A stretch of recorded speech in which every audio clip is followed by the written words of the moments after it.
Hola, somos las estudiantes Sofía Miranda Jaime, Antonella Alvarado y Constanza Sichar Giovannini. En este video hablaremos sobre qué es el sueño para conocer qué sucede en la etapa REM, los fenómenos que ocurren y nos centraremos sobre todo en la parálisis del sueño. Todos los animales, incluidos los unicelulares, tienen periodos de actividad y de reposo, habiendo en este último una inmovilidad relativa. El sueño, biológicamente, no es una falta total de actividad, sino que se puede considerar como un estado biológico concreto. El estado de sueño es reversible en respuesta a estímulos adecuados y genera cambios electroencefalográficos que lo distinguen del estado de vigilia. El sueño tiene distintos grados de profundidad y se presentan modificaciones fisiológicas concretas en cada una de las etapas del mismo. Para el estudio de los cambios funcionales que se dan durante el sueño, se atiende a unas variables que se denominan indicadores del sueño. Estos son el electroencefalograma, los movimientos oculares y el tono muscular, es decir, la energía potencial de un músculo. Según estos indicadores, se distinguen varias etapas en el sueño. La etapa 1, de somnolencia o adormecimiento, en el que tiene lugar la desaparición del ritmo alfa del electroencefalograma.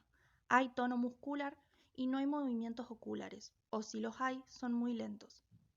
La etapa 2 a 3, de sueño ligero, que se caracteriza por una disminución aún mayor del ritmo EEG, con la aparición en este de los típicos usos de sueño y los complejos K, fenómenos de los que es responsable el núcleo reticular del tálamo. Sigue existiendo tono muscular y no hay movimientos oculares. La etapa 4, de sueño profundo, presenta un ritmo de eje menor. No hay movimientos oculares y el tono muscular se mantiene o puede estar muy disminuido. En la instauración de esta fase del sueño intervienen, entre otras estructuras, la corteza prefrontal y el núcleo dorsomedial del tálamo. Es la fase del sueño más reparadora. Hay movimientos organizados del dorso, por ejemplo, el individuo da vueltas en la cama o cambia de postura.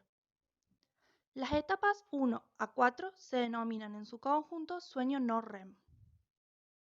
La siguiente etapa es la del sueño REM o paradójico, que se caracteriza por una actividad eje que recuerda al estado de vigilia, debido a una actividad cortical por parte de estructuras encefálicas profundas, como es la formación reticular activadora, que está situada en el tronco del encéfalo. Se observan movimientos oculares rápidos y se produce una atonía, es decir, una desaparición del tono muscular. El músculo diafragma sigue manteniendo el tono y contrayéndose, permitiendo la respiración. De la instauración del sueño REM es responsable el tronco del encéfalo, concretamente un grupo de neuronas que también descargan en la vigilia, produciendo una activación de los sistemas colinérgicos. La fase de sueño no REM y REM se alternan sucesivamente 4 a 5 veces por la noche. Es más fácil despertar al sujeto en la fase de sueño REM que en la fase de sueño no REM, ya que en este las estimulaciones sensoriales han de tener un umbral determinado para provocar el despertar, ya que en el sueño, y sobre todo en la fase de sueño profundo, no hay una concienciación de lo sensorial. El sueño es un estado dinámico en el que se activan e inhiben distintas zonas del encéfalo. Obedece a un ritmo biológico circadiano que se refiere a los ritmos biológicos que siguen un ciclo de aproximadamente 24 horas. El ritmo circadiano está controlado por un reloj interno biológico, conocido como el ritmo circadiano central, que se encuentra en el cerebro. Este reloj interno regula una serie de funciones como los ciclos de sueño y vigilia. El ritmo circadiano se sincroniza principalmente con las señales ambientales, como la luz y la oscuridad. La exposición a la luz brillante durante el día ayuda a mantener y regular el ritmo circadiano, mientras que la oscuridad y la disminución de la luz durante la noche señalan al cuerpo que es hora de dormir. De por sí, el ritmo sueño-vigilia es cada 25-29 horas, según se ha experimentado en voluntarios encerrados en una habitación a la que no llegan las influencias exteriores. Pero la presión del sueño aumenta en torno a las 2 de la tarde, lo que explica que sea fisiológico sentir sueño después de comer. Existen unos relojes biológicos en el sistema nervioso central, uno de ellos situado en el hipotálamo, que es el núcleo supraquiasmático. Este núcleo se encarga de la regulación del ritmo circadiano, ya que contiene células sensibles a la luz que ayudan a sincronizar el reloj interno del cuerpo con el ciclo de luz y oscuridad. El hipotálamo es una estructura clave en el cerebro que desempeña un papel fundamental en la regulación del sueño. Durante el sueño hay actividad mental. Se trata de las experiencias oníricas, los ensueños, que pueden relatarse en una proporción del 80% al despertar al sujeto después de pasada una fase de sueño REM. Por lo tanto, el sueño no significa falta de vida ni falta de actividad mental. Los sueños en la fase REM son de tipo cinematográfico y en color. Algunos piensan que el movimiento de los ojos en esta fase va en seguimiento de las imágenes visuales del ensueño. También es importante saber que ocurren otros fenómenos durante el proceso del sueño. Veamos. Por ejemplo, la secreción de hormonas sexuales y la hormona de crecimiento, de ahí la importancia del sueño en niños y adolescentes. Por otro, en la fase REM se consolida la memoria y la eliminación de datos inútiles.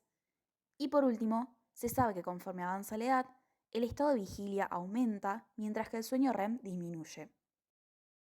La parálisis de sueño es una parasomnia asociada al sueño REM. Una parasomnia es un trastorno del sueño que, a diferencia de las disomnias, como el insomnio, no genera queja de somnolencia o deterioro del funcionamiento diurno. Las parasomnias son fenómenos curiosos asociados a fases del sueño o a los momentos de transición entre el sueño y la vigilia. Por ejemplo, las pesadillas o el sonambulismo son también parasomnias. En el caso de la parálisis de sueño, el episodio se vincula al sueño REM. Durante un episodio de parálisis de sueño se produce un estado mezclado entre estar despierto y estar en sueño REM.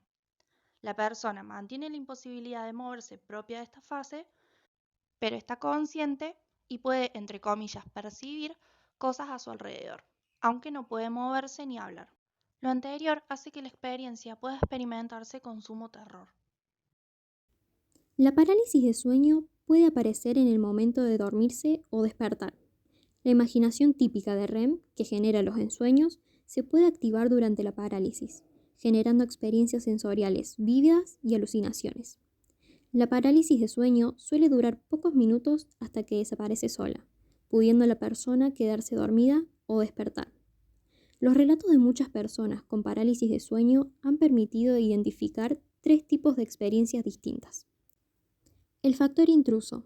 Este consiste en tener la sensación de que hay una presencia, muchas veces de tipo malévolo, y suele acompañarse de alucinaciones visuales, auditivas y táctiles.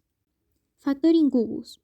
Incluye la sensación de ser tocado en el pecho, sintiendo presión y dificultad para respirar. Esta presión se explica por la atonía muscular, parálisis de REM, y es probable durmiendo boca arriba.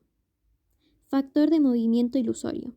Predominan las sensaciones de movimiento como flotar, volar y sentirse fuera del propio cuerpo. Pero, ¿sabemos por qué se produce la parálisis del sueño? Existe un trastorno de sueño llamado narcolepsia, donde es característica la parálisis del sueño. No obstante, se calcula que un 20% de la población puede experimentar episodios aislados sin tener ningún problema añadido. Acá podemos distinguir 3 puntos centrales en la búsqueda de un porqué. 1. En periodos de mucha tensión o estrés se produce una sobreexcitación de ciertos circuitos neuronales, lo que puede generar pesadillas vívidas e intensas que aumentan las probabilidades de un despertar parcial. 2. Los hábitos de sueño irregulares favorecen una mala regulación del ritmo de sueño-vigilia, pudiendo aparecer elementos de la fase REM en momentos no habituales. 3. Las condiciones que llevan a perder el sueño, trastornos que fragmentan el sueño o dormir muy pocas horas, pueden generar una privación de sueño REM, que contribuye a un desorden de los elementos de esta fase. Por último, una hipótesis de un estudio hecho en 2014, publicado por el Centro Nacional de Información Biotecnológica de los Estados Unidos, explica cómo reaccionar con miedo a los ataques los empeora. Es decir, a medida que uno se esfuerza por moverse y salir de la parálisis, los síntomas corporales y la activación aumentan. Además, el modo en que funciona nuestro cerebro durante la fase REM puede asociarse a los elementos desconcertantes del ataque. Se hipotetiza que una alteración funcional, que es transitoria, del lóbulo parietal superior derecho y la unión temporoparietal puede generar la sensación de que hay un intruso en el dormitorio. Llegamos al final del video. Esperamos que les haya gustado y les haya parecido interesante. Si tienen alguna pregunta, no duden en consultarnos. Acá les dejamos la bibliografía correspondiente.